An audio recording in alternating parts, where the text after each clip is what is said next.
It all started with applause. Dr. Adrian Magega was named Vice-Chancellor of Great Valley University, a man with stellar credentials and a knack for impressing his superiors. He had a reputation for smooth words and professional charm. But beneath that polished exterior, a storm was brewing. Adrian was a man who feared being outshined. If you were a junior with potential or even a peer with a good idea, you were in trouble.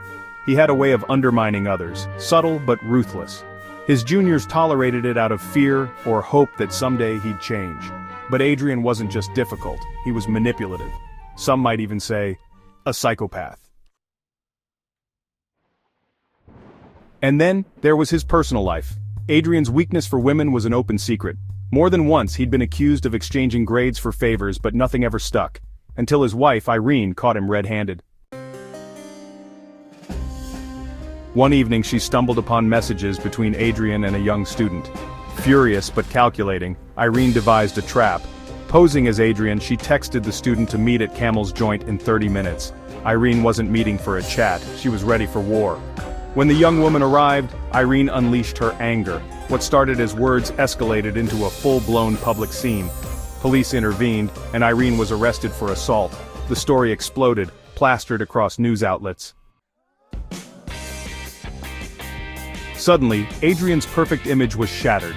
The university council was in chaos. Their star leader was embroiled in scandal. Worse still, whispers of his vindictive management style and predatory behavior began surfacing in the halls of academia. Adrian was caught in a bind.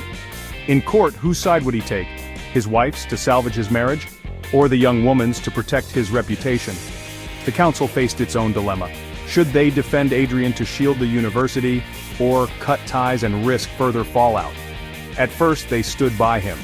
It seemed easier to sweep the mess under the rug, but as more allegations piled up, their patience ran out. Staff spoke of toxic leadership, favoritism, and a culture of fear. It became clear Adrian was a liability.